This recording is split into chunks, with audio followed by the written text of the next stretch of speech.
Okay, the next case on the docket is the Florida Bar versus Jose Carlos Marrero. Counsel? Good afternoon, Your Honors. If it please the Court, my name is Jennifer Falcone. I'm representing the Florida Bar in this matter. Excuse me. This case comes to you with a unique procedural posture, as you've already heard the first appeal in this case regarding the guilt phase. You've already made specific findings and factual determinations regarding the intentional nature of his conduct, the deliberate omissions, the misrepresentations that were made throughout the course of the underlying proceedings.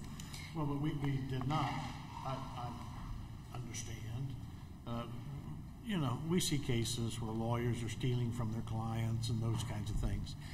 That's not something we have decided in this case, is it? No, Your Honor. Okay, so we have a lawyer who may have intentionally done certain things in processing loans and that type of thing, and sent the money out before all the paperwork is all cleared and that kind of thing. But we're not into a situation, and I don't take this as a situation where it's a lawyer stealing from his clients. I mean, that the acts may have been intentionally done, but we haven't placed this in the worst of the worst categories, have we? No, Your Honor has made factual findings. Your Honors have made factual findings regarding the intentional and deliberate nature of the underlying conduct. Right. In prior cases, you've determined that this conduct, the exact type of conduct that was engaged in here, is very serious and requires very serious discipline. The Florida Bar is asking this court to enforce its prior case law and hold respondent to the same standard you've previously held other respondents. In addition, the Florida Bar... Aren't those other cases a great deal more egregious than this one? There are many cases more egregious than this. The Florida Bar is not suggesting that there are not worse factual scenarios. What we're saying is that the on-point precedent, the Watson case, which is the most on point, specifically says that this is at least, at a minimum, worth a 3-year suspension. And our position is that respondents' actions were significantly worse than the actions in the Watson case. Well, let's talk about what the actions were, because it's not a trust account violation, but was this transaction, there's a suggestion that it was to perpetuate a fraud on Countryside. In other words, this was a situation where it was that the borrower thought that the lender thought they already owned the property. The Gonzalez. And Mrs. Gonzalez, and then the loan was actually used to purchase the property, and the mortgage wasn't recorded for 6 months. So, is there a finding that this wasn't? Again, we said it was intentional, but this is not just, oh, I did this to help this person. What is the finding as to whether this was to perpetuate a fraud on Countryside? The findings are that he deliberately drafted a document that contained the inherent misrepresentation that the borrowers owned the property at the time that he drafted the document. Know that now you're really stating the facts, but what is the bigger picture of this? He didn't do it to take the money for himself. He did it he was at that point, he was a co-owner of a title company, right? That's correct. So he did it to do, what's the reason it would have been done? To benefit the cronies of his how is there a benefit? The benefit is that they were able to obtain a home without putting any of their own cash down. Was that they were friends of his? They were. The findings that Your Honors made, they all knew each other. This was the employee of his partner. Okay, so that although it occurred in 2005, we're now in 2014. Is there what are we in? 16. 11 years later. Is there evidence that this was something that he did other than on this one occasion? And I'm not undermining that's not bad, but just trying to figure out whether it warrants disbarment or not. Is there any evidence? In specific response to Your Honor's question, there were other allegations of this nature made against the respondent. No, I asked whether there was, and that's, where is that? That there was evidence? Those did not amount to convictions, Your Honor, and therefore they have not been presented to the court. But yes, additional allegations of this type have been made. in other situations. Well, but I mean, they're nothing. That's like spitting on a wall and saying you're dirty because I spit on the wall. I mean, that's not where we go. Well, I understand. I was responding to the specific question, Your Honor. Okay, so there's nothing. There's no conviction. There's nothing on the no continuing investigation on behalf of the bar. Not at this moment, no. Was there financial harm? Yes, Your Honor. To there was financial harm to Gonzalez as well as to Countrywide, because inevitably, the reason they don't do these types of loans is because there's no money at stake, so people can walk away. And here, they had to have a foreclosure. Ms. Gonzalez, because she was in second place and the home was no longer worth what the first place mortgage under the recordings was for, because of that, she lost everything that she had put in. So is it the whole $200,000 or something less? There had been about a year of payments on the loan, so it would have been a little less than $200,000. Has there been restitution made? No, Your Honor. Is that being requested here or in some other proceeding? Your Honor, it's certainly being addressed as one of the aggravating factors here. We would ask, if this court finds it appropriate, to make restitution to Ms. Gonzalez. But that's not requested in your petition. No, Your Honor. Well, this is that's a very substantial harm. I mean, this is not now, because I said countryside, a countrywide. How were they harmed by this? Countrywide made it very clear in the instructions that it gave to the respondent as the closing agent that it wanted to absolutely stop a closing if, in fact, there was any indication that the cash brought to the table for closing was not what was represented in the documents that were presented during the closing, or if there was evidence of a silent second mortgage. If there was any fraud in the transaction, they were to stop the closing and they were to get permission from Countrywide and that's to go why forward. the mortgage not being recorded for 6 months is so significant. Absolutely, because it hid Countrywide through its own due diligence could not have discovered that fact on its own. And it didn't list, as I understand, in the closing papers, it did not list this $200,000 as a loan to the borrowers. No, it was not listed anywhere, Your Honor, and it was not also included in the title insurance policies as an encumbrance upon the property. It was omitted from every single document that was connected with this closing. What were the two aggravating factors? The aggravating factors that were found by the court were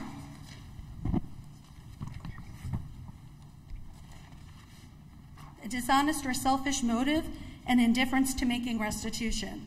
The bar is urging this court to find many additional factors, including where did the restitution issue come into play? Because I thought the bar didn't ask for restitution, so why would there be a finding of indifference to restitution? The finding was that he's made no efforts to rectify the wrong conduct that he engaged in that resulted in harm to a member of the public, a third party. So what you're asking us, is your primary request disbarment?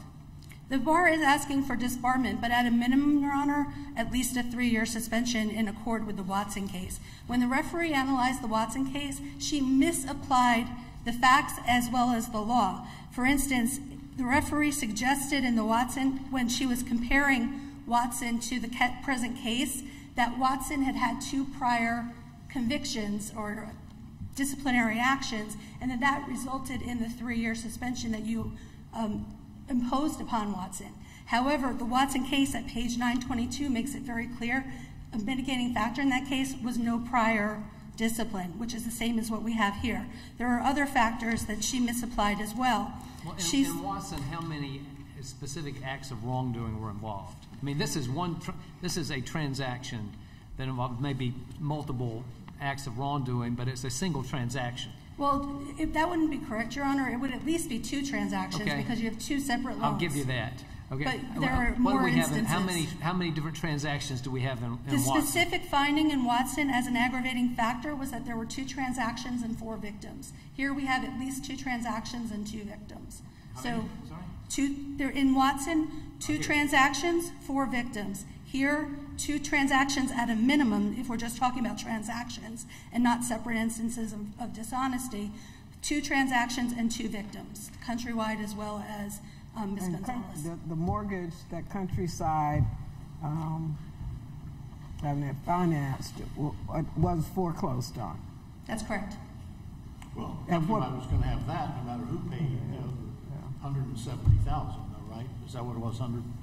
Whatever the loan amount was. Well, Countrywide wouldn't have been in a position to fund the loan if it had known the borrowers weren't bringing anything to the table. Well, their security was impaired.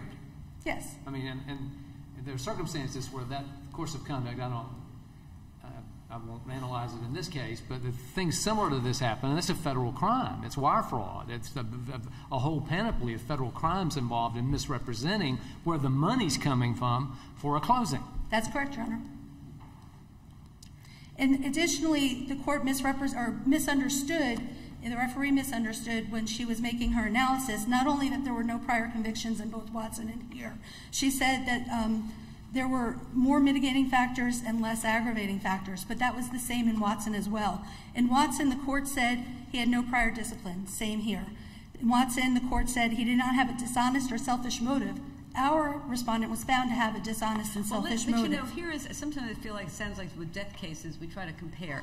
The bottom line is this respondent was only practicing law for, what, 2 years? A couple of years. I would expect that there wouldn't be prior discipline. I mean, it barely got out of law school, but that doesn't excuse it. And the other issue of dishonest motive, making $300 is really doesn't even begin to cover what really was the factor here, which is fraud on both the Mrs. Gonzalez, and fraud on Countrywide. So I'd have to look back at and what did we do with Watson? With Watson, you said 3 years. And Watson also had made some effort to refund the monies to the investors. Here, there's been absolutely no effort made to make the situation right. Watson also had cooperation with the bar and outstanding character and reputation evidence. So here, we actually have worse factors for our respondent than we have for what was the case in Watson. In Watson, what I find very intriguing is that this court barely mentioned the aggravating and mitigating factors. In this court's analysis, as you went through the case, the only time the aggravating and mitigating factors are presented is early on when you're doing the background of the case. In your analysis, saying that this is a 3-year suspension, you said this is serious misconduct which requires serious discipline. And it was based solely on the conduct. You never once mentioned the aggravating and mitigating factors. The conduct here is exactly the same in terms of... How long had he been in the title insurance business? I don't know the answer to that question, but I can find out for Your Honor if it was in the record. I know the bar was 2.5 years, but he'd been in the title insurance business that's his expertise, is these real estate transactions in terms of loans and chain of titles and et cetera. That's correct, and his sole area of practice was real estate, and he also said that he was called in to assist in complex closings to provide legal advice to complex closings. So the idea, and Your Honors flatly rejected the idea that this was a lack of competency. You found deliberate intentional conduct and his participation in the fraudulent scheme that was taking place in this matter. You're into your rebuttal time. Thank you, Your Honors.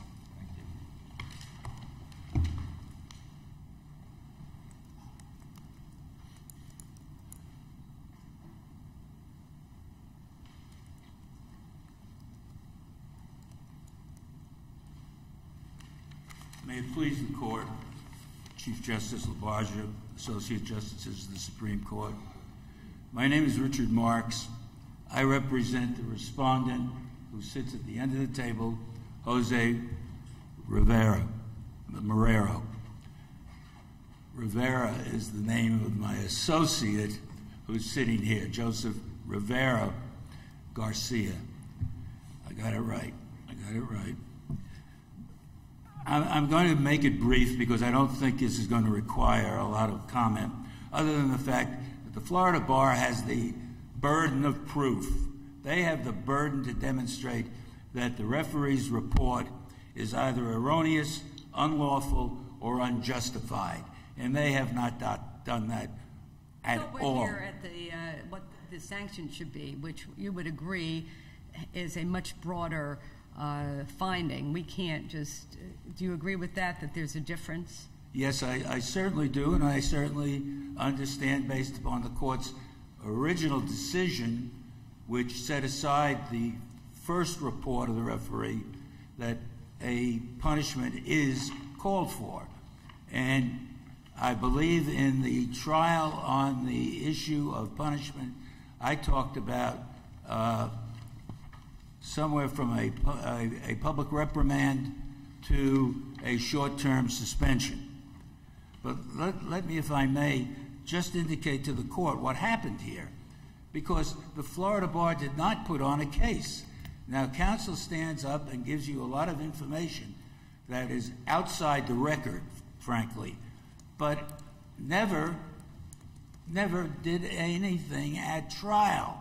Now, I think it's important to read from the trial transcript where at the hearing on the discipline, after this court sent it back to the referee and said to the referee, hold a hearing on aggravating and mitigating factors, the court, the Florida Bar says as follows: the bar doesn't have any evidence to present except the affidavit of costs. And further on page 7, other than that, we are going to be relying on the evidence deduced at the final hearing in 2012. The bar never introduced or attempted to introduce the transcript of the 2012 hearing. Bar did nothing. Well, let me ask you this. Sure. The loan closed January 11, 2006, right? And yes. $200,000 was handed over. Correct. And the mortgage itself was not recorded until approximately 6 months later. Correct. What else do they need to prove? They have to establish the aggravating and mitigating factors according to this court's order. Now, they didn't do that. Okay, why was this not recorded until 6 months later? There is proof in the record by the respondent himself, who stated in the record that he didn't record it, and I know it sounds a little bit ludicrous for seasoned lawyers and judges. He said he didn't have the money to record it, and he waited until he got the money to go ahead and record it. How much money did it take to record it? At this point, I'm not sure. I don't know. And that's why I said it's a little bit far-fetched for the court to accept that as an answer, but the referee also didn't accept it really as an answer. Obviously, anybody who's had some experience practicing law would have gotten it done quickly. What about somebody that had experience as a title insurance person? Wouldn't they have experience also? I'm not sure I understand the question. A person who has experience in title insurance and closings, wouldn't they have that same experience that a lawyer might have? Knowing that you have to record it in a timely manner in order to, you know. He had a title company that was operating with experienced personnel.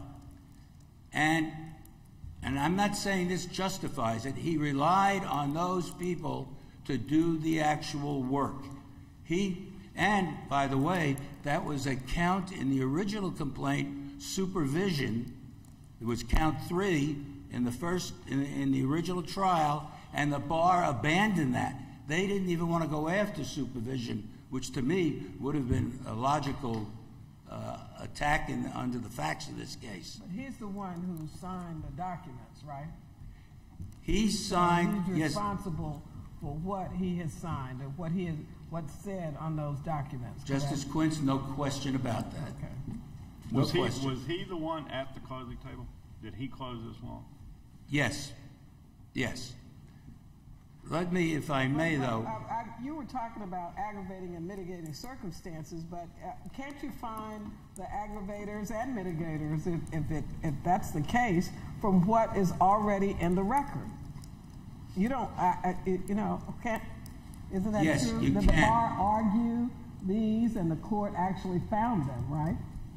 Correct. Okay. Correct. I need to correct something that the counsel did say.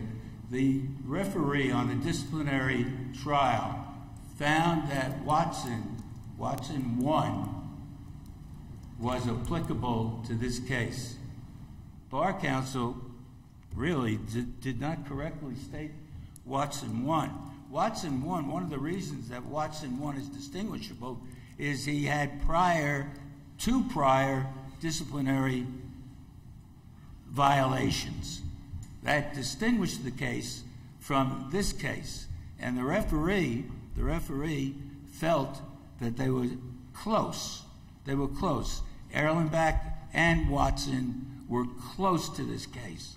But the fact of the matter is, and I know the court is aware of this, that it's like we're trying to figure out how many angels danced on the head of a pin when we're trying to distinguish one case from another and apply discipline as a result. But one of you justices said at the beginning of this, the one thing that's left at the end of the day in this case, why did this happen? Why did this happen? Even though there are Supreme Court cases that say motive isn't important, it's still unanswered. Why did he do this? Why did he do this? So can you tell us then why the $200,000 loan was not included in the closing papers? Because it was prepared by his title company. It was prepared by an individual by the name of Maggie Azoy, who was very seasoned. And you don't read what is put before you? No. Well, here was the dichotomy of the situation. Maggie Azoy wasn't aware of the $200,000. So she prepared the closing papers for the mortgage for Countrywide without mentioning the $200,000 loan. My client, unaware of the papers that he was signing, went ahead and signed them without reading them. And he testified to that at trial. I mean, he made errors galore. But again, I think now we're going back to your client's intent, and the bar makes a pretty strong case that the consequences of what happened here were far-reaching in that the lender, Mrs. Gonzalez, thought she was lending money for a home repair, and instead the money was being lent so they could purchase this house. This was at the time, 2005, when I don't know why more lawyers actually never got caught up in this, where horrible things were happening in the housing market. And if the lawyers had anything to do with even one part of it, shame on them. And it looks to me like this is, maybe there's other cases and we don't know about it, but this is very bad. And I don't know how you're minimizing by saying he didn't look at the closing paper. It's not a $10,000 loan, it was a $200,000 loan. And they didn't own the property, so he misrepresented the very purpose of the loan to somebody that he did have a relationship with, that was a friend, Miss Gonzalez. Did he know her? No, well, he knew her. She had done business with them on several loans They before. misrepresented the purpose of the loan to somebody they had a relationship so they could help these borrowers get a house. And then, they just wait 6 months to record the mortgage, just sort of, because I'm a new lawyer, I didn't know I was supposed to record the mortgage right away? No, Justice Parenti, that's not exactly the facts that were illuminated at trial. He did not know anything about that $200,000. He was not a party to it. All he did was take the $200,000, put it in his escrow account, and the next day at the client's order sent the money to the borrower because Gonzalez had a practice of wanting to earn money from the immediate day the monies were deposited. Well, but he also knew it was to be secured by a second mortgage. That's not in the record, Justice not? Kennedy. He wasn't a party to it. He had. Who prepared the mortgage? He ultimately did when he was told later. What are you asking of this court? We know the bar has said they want disbarment, or at the very minimum suspension. What are you asking? I believe that this court should affirm the decision of the referee. Finding that it's a 90-day suspension that the referee found, and it's supported in the record, it's supported in the case law, and it hasn't been effectively challenged by the bar. We recognize the seriousness.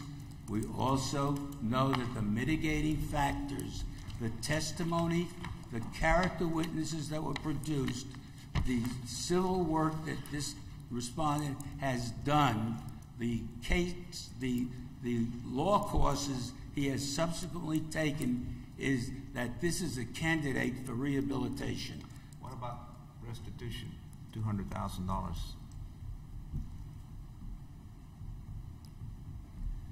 The issue of restitution was never made a subject of the complaint, and I can't speak for him as to what efforts he can make to make restitution. Or did the client apply to the bar for funds from the Florida bar client, whatever it is? Ms. Gonzalez, did she get money from is that in this record? No. Okay. And parenthetically, Ms. Gonzalez sued all the other people in this case other than the respondent. She sued them civilly for damages, but not for Mr. Marrero. He was not sued. She may have 2 malpractice actions. Thank you very much. Thank you.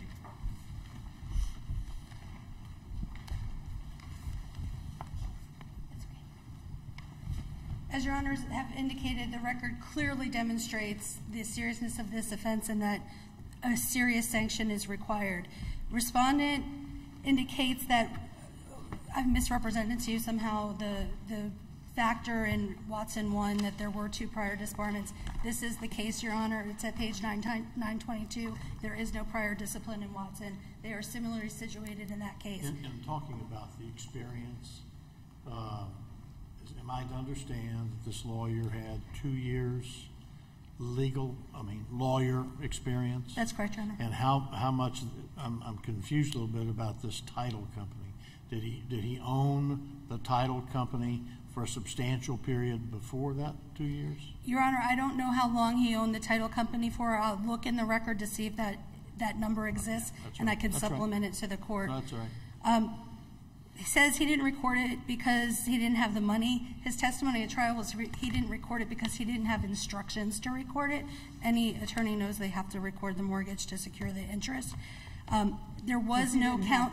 I'm sorry. He didn't record it because he didn't have instructions from anybody to do so. But I thought he was the attorney in charge of this. Exactly, Your Honor. That's the bar's point. Also, there never was a count 3. The bar never, ever alleged this is a lack of supervision case, and that's what we told the referee when she tried to make a finding regarding failure to supervise. We didn't abandon that claim. We never made that claim because that's never what this case was.